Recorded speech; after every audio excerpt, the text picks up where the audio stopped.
Okay, react ulit tayo. Ito na ang laban ni Zenlook versus Zaki sa isa buhay round 1 and in-expect ko Zaki talaga to. Iba si Zaki ngayon eh. Lakas ni Zaki talaga lately sa mga past battles niya. And kung katulad nga na sinabi ni Jonas, kung hindi magpapalit ng estilo hindi naman magpapalit. Kung hindi pa mare-refine ni Zenlook yung style niya. Kasi yung taas nung energy niya galing kay Jonas na battle eh.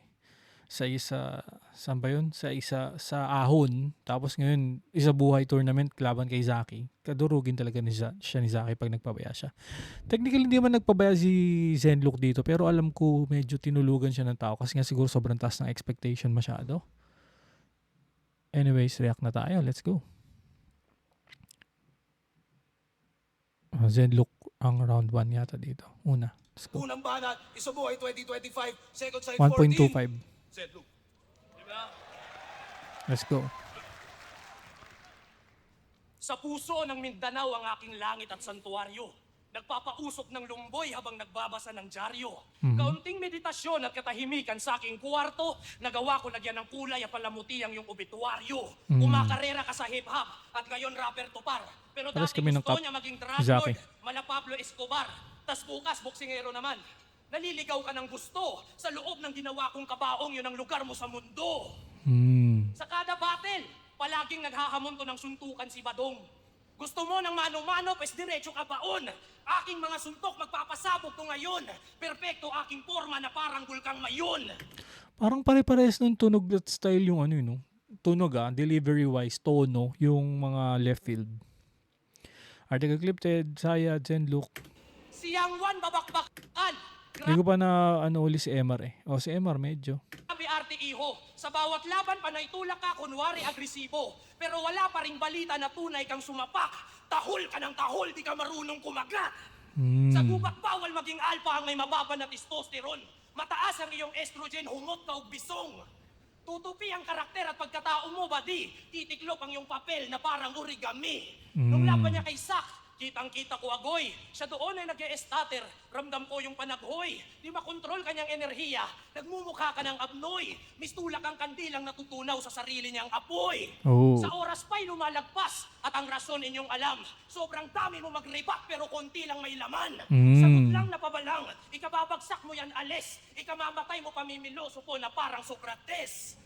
Sabi niya siya daw ay horror.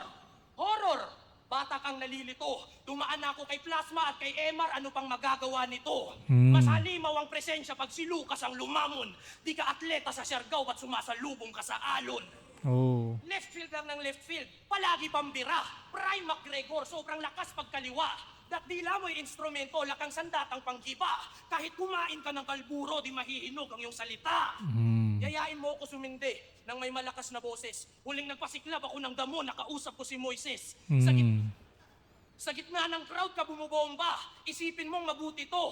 Alam kong di ka terorista pero sabog ka sa publiko. Ako'y basta sa gubat na ban mga puno. Gulat mga lumad sa pagbungad at pagsuyo. Sulat ang nanguna at sa ulat marahuyo. Pag mga kulay ay naluma, mag-uusap mga sugo. Buhay mo ay magpagod. At the end of the day, hindi pa rin talaga pang battle tournament style itong left field. Salamat. Sorry, yun yung comment ko. Iba pa rin yung, hindi normal, iba pa rin yung pang-atake. Alam ko pang-atake talaga, uma-atake naman si Zenlook. Pero yung punto kasi, parang ang daming palaboy bago yung punto. Anyways. Yan ay tama. Pasalimuot na nakaraan, isiping nawala na. Daigdig ko'y mapayapa, mundo'y mas masagana. Sa alagad ng batas ka nakulong, sa alagad ng sining kalalaya. Okay. Di ba?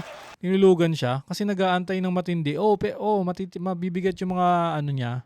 Pero sa mo, wala na. Nag-aantay yung tao ng wala. Okay, Zaki, let's go. Round 1. Yayain ko daw siyang sumindi. Tanginan to, walang PSG. Nung huling sumindi daw siya, nakausap niya si Moises. Ang what? Nung huling sumindi ako, tangina, nakausap ko. Para! Tangina, left field, tas long time. Yung gantong matchmaking, si Arik, nang babatrip na naman. Sipin niyo yun, tinapat si Zaki versus Buzz Lightyear ng Cagayan. Mas light yun ang Cagayan. Isa Sa buhay buhok. round one. Start ng aking journey. Kaya no holds barred, tinitiyak ko na wala ring mercy. Tong probinsyano, iiyak ko parang fans ni 30. Sulatan mo ng grupo ng alas 4. At paghanda tong wagas, walang palag yung alas 4. Yung sapak ko parang kwadrong alas. Trying hard maging iba. Bigyan nating pansin. Siya daw ay unique, tang ina. Di na siya mahambing. Pwes para sa akin, gaya lang din to ng iba. Iba ba, di ba din? Sobrang kakaiba daw ng estilo niya. Lahat ng laban niya, style clash. Sabi niya nung nakaraan, lahat ng laban mo, style clash. Tangina mo, ano naman? Ang pagiging kakaiba, hindi sapat. Di porket kakaiba, hindi nawak. Kung bibilangin ng suntok, onte. Kaya mahina tong manok nyo. Chote! Patalinghaga nga ang kanyang lyrics. Ang tanong, yan ba'y mabisa? Ganyan magsalita yung mga alipin nung panahon pa ng Kastila. Napaka-poser mo't mapagpanggap, huwag kang kupal gago.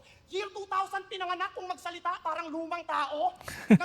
Nasobrahan sa palo, siya'y naging abnormal. Mga tira niyan ang layo, parang Mr. Longbam. Puro one common words, bit-bit neto para tunog technical ang reference. Gumamit man ng iba't ibang elemento, you won't take me out my element. Panay paggamit ng kasabihan, bastang malalim talaga. Paano yan pag nasabi mo na lahat ng kasabihan? May masasabi ka pa ba? Napakawak ng estilo, dapat dyan binibase ko. Magbabanggit ng kung ano-anong kawirduhan, tapos tawag dyan lirisismo. Basang-basa ko kung paano to lumaban. Debut niya pa lang, magbabanggit ng puno, damo, kalikasan, nature niya na yan. Puro hayop, halaman, tinatapik niya palagi, nagkukunwari na smart. Ganyan yung mga rapper kapag lumaki sa farm. Malalim siya magsalita, yan ang piniplex niya. Pero madalas na saliwa, tsaka di direkta. Hindi ka deep, ang ina ka, meron kang diferensya. Yung estilo niya, makabagong balagtasan. Yung estilo ko, panggagagot balagbagan. Kaya laglag sa round 1 tong damuho pagkat cringy yung style niyan. Wala kang tsansa na sumulong, manatili ka lang dyan, kay magiging laman dyan. Mga pangarap mo guguho, parang building sa Thailand. Okay. Okay, mag 1.5 speed tayo on both ends. Pwede natin! Anggel ko, tungkol sa ribat. Nagribat. Di ko na dapat ikagulat to. Dinadamihan mo magbalik, di ka kasi komportable sa sulat mo. Repin Morovitz! Morovitz! Malamoro na may bolo, sultan na may sundang aking husay. Parang damit ng mga Muslim, sabi ko ako'y makulay. Sa Luzon ka lumaki, iba ang yung mata at mga natanaw. Ikaw yung Moro, pero sa atin ako yung mas namulat sa Mindanao. Nung laban niya kay Lanceta, yung nanay dinamay pa ni kumpadre. At yung kapatid na sumasayaw kay Willie daw nagpapadali. Mga kapatid natin na Moro, pwede dito pakisabi, akala ko ba kapag Muslim mataas respeto sa babae? Ang Zaki ay salita sa Quran na may mahalaga na katayuan. Puro o dalisay, isang lalaking makatarungan. Kaya paano ka gaganap bilang kampiyon na may titulo at karangalan kung di mo nga kayang gampanan ultimo ang titulo ng sarili mong pangalan? Karon ni Anor ang agiwa na limot sa utlanan. Padayon lang sa biyahe sa mahilong na lugnanan. Sa ako ang balansi, sigiin nyo ang bulawan. Mas akong gipalabong ang punuan sa kaalam. Di ka nahahalatang Muslim, wala sa iyong postura at takbo. Ako nagbibisaya ako sa battle kasi yun ang pagkatao ko. Ikaw paano may paglalaban ng kultura ng hip-hop at papanindigan to kung di mo nga kayang i-representa ang kultura ng mga kinalakihan mo? Hahatulan ka ng wika, humanda pag lukas nasa tinta, kumanta na pugay mga lumad mga ita, kusang damahin ang matauhan na malika, una ang manika, kuha ng kandila, makunat na pagkulam hanggang pumatak at lumabas ang luha niya sa luma na mantika. Yun na, maganda na yun. Sulat kapag bumatas sa riwa, bungad kapag bumara mabisa, kulay sa pagbunga nga at bulala sa dila, hulang nagpakita nakausap na balita, kaway kumag walang tira, umay kadarima, paulanan sa hukay tatabunan pa ng lupa ka, kaway kupal, kaway kulang, kaway tunay na mahina. Yan ay lalim na sa taktika ng labis pagkaskas, taling na sa pabrika ng praktika tas-tas, wari kaway naligaw sa hangin na paspas, at marilag sa mahi ka ng aking magaspas. Kamusta? Hinirang na kampyon ng sunugan. Nung pumasok na sa flip-top, naging pipitsugin at batukan. Para kang kabute na naging mahiyain sa ginaw. Inaasahan kitang umusbong pero hindi ka lumitaw. Sa pananaw ay taliwas, malakas sa alak batang to. Baka parusahan ka ni Allah at ang sakit mapasayo. Saksakin ng patalim kanyang atay na may ano. Tawag dito, Excalibur, espada sa bato. Di mo alam kung saan tatama, di predictable sa dulaan. Parang palag na puro kalyo, ako'y mahirap mahulaan. Nung si Lucas ang binigay, bakit tinanggap mo pa rin? Dapat di mo sinusubo ang di mo kayang nguyain. May kanya-kanya tayong alas at katangi ang pambara. Di sumasakay sa hype, sa tao di rin patawa. Ito'y letrahan talaga, susulatan kumbaga. Tinalo ka ng purong battle MC, lirisismo ang dala. Ganda yun, di ba? Mas appreciated yung round 2 niya. Halata naman eh. Mas maganda na talaga yung sulat niya sa round 2 kaysa doon sa round 1, no, di ba? Ganun. Nag-evolve. Pataas yung sulat niya. Aking nahuli ang laro mo. Scooby at Banuto. Tuturugin hanggang dulo itong newbing kalaro ko. Paulit-ulit mga guhit, mga multing walang punto. Walang kupal mga tinta, mga humang si Enigma. Dapat dito ipaampon na parang pusa ni Enigma. Puta, inuulo lang kayo nito. Pukin na. Parehas tayong nag-PSP. Yak. Yak. Nag-PSP pala si Zenlock. Di ko alam yun ah. Binabastardize mo yung kultura, ha? Pero TF ko doon, 100K plus winning bonus, kaya success ang deal. Habang si Zenlock nung lumaban, pinayaran lang ng 30 mil? What? 30K ka lang? Naturingang tanga! 30K lang palang offer eh, ba't lumipat ka pa? PSP nga eh. Lahat ng mga lumaban doon, para sa pera. Self-diss. PSP nga eh. Lahat ng mga lumaban doon, para sa pera. Itong engot na to, lumipat na agad. Para sa 30! Isipin mo yun, madalas yan mag-angas, pero makitid tong yawa na to. Isipin mo yun, Lucas, mas mataas pa yung TF ni Yang Wan sa'yo. Magising ka sa katotohanan at mag-analyze ka. Magse-sell out ka na nga lang sa mababang price pa. Narcissist ka, di ba? Sa sarili, mataas ang paningin. Eh kung ganun, bakit sa TF ay mababa maningil? Ang akala ko nung una tong si Lucas pang kultura talaga. Ayun pala siya ay parang puta makukuha lang sa murang halaga. Ayaw niya daw sa English. Tung nerdo, daming kwento. Ayaw sa English, pero sumigaw ng let's go, pangil, let's go.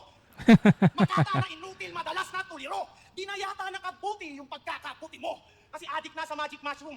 Atak na atak yan tumali. Pag wala ng PSG, yung baka nila, inaabangan yan tumae. Sa psychedelic drugs, labi siyang nagpatangay. Sa psilocybin na in love at namihasa ka na bay. Puro na lang pag-e-enjoy mga galawan niya sa fly. Etong psychedelic boy ay naging batang pasaway. Artist na buwang, yung mga hilig mo, kapuna-puna. Lagi kang lutang, kaya feeling mo, paro-paro ka. Paro-paro ka? Talaga? Talunan ka na bobo. Paro-paro pala to, kaya mahilig magsuot ng mabulaklak na polo. Puro kasi shrooms at LSD, kaya masyado na tong stupid. Sinasoundtrip niya araw-araw yung paro-paro G, tsaka paro-parong bukid. Paro-paro G. Kung paro-paro ka, ako yung king at mastermind, ikaw yung bitch na sa ating tide. You'll make me rich and satisfied, makipag-meet sa ating clients. Buong week may mag-grind ka lang sa dick ng other guys. Parang Kendrick Lamar, ganun ang pimp ng butterfly. Dapat nag-pass ka sa tournament, dapat nire-check mo paanyaya ng in-check. Yung desisyon mo na pagsali nagdala sa'yo sa death. Ngayon mapapahamak malamang ay may regret. Your small actions led to bigger consequences, yun ang butterfly effect. Okay. Round 3 Zenlock. Parang mas gusto ko yung round 3, round 2 ni Zenlock kaysa sa round 2 ni Zaki. Let's go. Minamak niya yung rhyme scheme ko. Ikaw nga halos maputo lang agad. Ugat, sagad kung mag-rap to. Ang sakit mo pakinggan, parang kang drama sa radyo. Okay. Nice rebut. Violente at brutal. Walang drama sa inklusyon. Di ako si Sak. Sa round 3, wala akong emosyon. Di rin ako ang ika-6. Ibibigti pa kita sa harap ng mga tao. Kitang-kita nyo may sabit. Di ako malinis magtrabaho. Sa mga bara ko, meron kang atraksyon. Panatiko ng lirisismo. Niyayakap niya ang bagyo, sumusunod siya sa ipo-ipo. Dahil hinahanap ang kanyang sarili. Bakit ka nandirito? Sanggol na di na binyagan, naliligaw sa limbo. Wala sa katinuan, tulirong na tunganga. Parang nasa ingay likha, pinapanood kang tulala. Tigapasig na nag-e-slant rhyme. Pamilyar ka bata. Tatay mo si Harlem, kapatid mo si Katana. Palaisip ang hiraya, mga bilin at biyaya. Ang mga sasabihin na natili ng pithaya. Tinig na may sining kakabigin ng ligaya. Alaala ng magiting aawitin lang sa piling na nigaya. Paano to pumapasok? Tsak na hindi ka delegado. Iskinita sa iyong utak ay hindi pa sementado. Presidente ng katangahan sa kakupalan pa si Muno. Parang palpak na akusasyon kasi mali ang tinuturo. Hahasler ka, di ka marunong magdala. Yung asset na nagturo sa'yo dati, masaya. Masaya. Mabangis kang agresibo, sa snitch tabla ka nga. Umaasta na tigre pero tinalo lang ng daga. Ngayon, paano ka naging maangas at sa battle pambaragan? Kung sumasayaw ka ng butots para lang sa crowd mapalakpakan. Pag nandito ka sa lupa, alis sa mundo ko. Tamod ka ni Harlem, dapat tubig, teritoryo mo. Mga nilalang sa isa buhay, may mga sungay na pangkabig. At ayon sa babaylan, may mga demonyong may mabalasik. May mga tuso daw na halimaw, mas pinili kong lumapit. Di kumukulo ang langis ko, walang nadaramang panganib. Mga linya at ideyang sobrang lakas kung iisipin. Mga barang pag dinigkas nakakapudpod ng mga ngipin. Kalmot mo pag tumama sa balat niya ay mas klaro. Parang anim, tawag dyan, marka ng diablo. Kanyang ulo ay pihitin, hanggang buto ay marinig. Parang may dalagang dumaan, may mababali na liig. Yang titulo mo sa sunugan mo kung ilagay sa harap ko. Kahit hindi ako kampiyon, mas malakas ako sa'yo. Oh, what a Sa line. sukat nakausap mga una na bagani. Sa sukat nakausap mga una na bagani. Prutas na nakuha ay kay Lucas na bahagi. Lupay na sabugan ng gayumang manawari. Pagkat ako'y makatarungan lahat pusat maaari. Mabuti ka na tao at believe ako dyan, brother. Malakas ang sulat pati boses, isang magaling na battle rapper. At ang anay kong papuri ay tunay para sa kanya. Binibigyan kita ng bulaklak, ganyan talaga ang tao pagpatay na. Time. Nice. Okay din, kaso talagang tinutulugan ng tao Zenlok dito. Round 2 malakas talaga. Idiot to. Magagamit mo yan mamaya, panghilot mo. Kakaiba yung fetish. Itong weirdong makata. Kasi gusto niya daw, buntisin yung tadhana. Nakikipaglandian sa bulaklak. Nagpapayakap sa maligno. Nagpapalambing siya sa hangin. Nakipagtanan sa anino. Ang banu ng concepts mo, hilaw ka pa dumura. So ano yung soulmate mo? Di ka nakaluluwa? Kumakantot daw siya ng hubad ng katotohanan. Mag-isip ka naman, tarantado. Kumantot na lang ng hubad na katotohanan kasi di makakantot ng tao. Makakangtigang. Yung ganyang stilo, nakakagimbal. Sa sobrang libog, yung mga idiom, ginagawa niyang sexual. Sa battle rap, nilalabas mga nadarama niyang urges. Naaatat na tong tigang kasi tumatanda siyang virgin. Slant Isa daw rhyme. siyang alamat, kaya niya daw gawin lahat maliban lang sa magka-girlfriend. Madalas yan nabasted. Kaya tigang na yan, punyeta na yan. Nangarana ko dati. Ang kinanta niya, yung Ebat Adan. Ebat Adan, Ako, laging malakas sa cheeks. Panis si Lucas. Tanging naranasan niya na kiss. Halik ni Judas. 25 lang si Lucas. Pero para na siyang 48. Sa sobrang weirdo niyang kausap, walang nakaka-talking stage. Wala nakakatokang stage. Pangarap niya daw makadila ng pusi. Rumumansa ng nipol. Gusto mong makakita ng pusi? Humarap ka sa mirror. Kung Boblax walang tot na kaya sobrang obsessed. Kung ayaw mo na maging birhen, then go fuck yourself. Sige ako na masama. Ikaw yung nice guy. I'm just spitting facts. Pero tandaan mo, Zenlok, nice guys finish last. Mulang ka daw tong si tanga kaya nagpipiling masyado. Bukas ang ikatlong mata pero yung isip niya sarado. Bukas ang third eye niya. Woke na MC to. Kaso lang yung third eye ginagamit niya pang stop sa FB ko. Mga dalawa mo, ang corny, baliw ka na ba, Brad? Kaka-upload ko lang ng story, naka-view ka na agad. Maiihilan to sa pantalon kapag nag-crunch time. Mga linya ko nagdala kaya kang ma-flatline. Sa tindi ng mga barako at mga punchlines, pati ikatlong mata nito magkaka-black eye. Favorite ni Arik yan. Siya ay nerdong na-spoiled. Kung mag-rap naman sa fly, ako'y medyo annoyed. Kung sobrang wakasi ng style, puro lecture at points. Ako slant yung mga rhymes, pero straight to To the the point. point. Second side 14, Zenlok versus Zaki. Zaki to. Hindi ko sure kung split to or 5-0. Ang bata ng Urado, 4-1. Mga kahanap, ang mananalo sa Jonas versus St. Ice. Magiging tayo lahat para kay Zaki. Okay. Sinoutout na ni Saint Ice si Zaki doon sa sa after battle nila ni Jonas. Shoutout kay Kuya Tuknoy, shoutout sa akin yun. Okay, so yun, ang Zenlok versus Zaki, yun,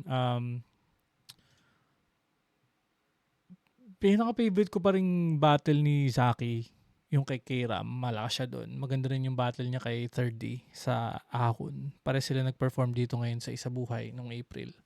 Anyway, so yun lang para sa reaction na to. See you sa susunod na video. Yun na yata yung malupit na K-Ram. Let's go!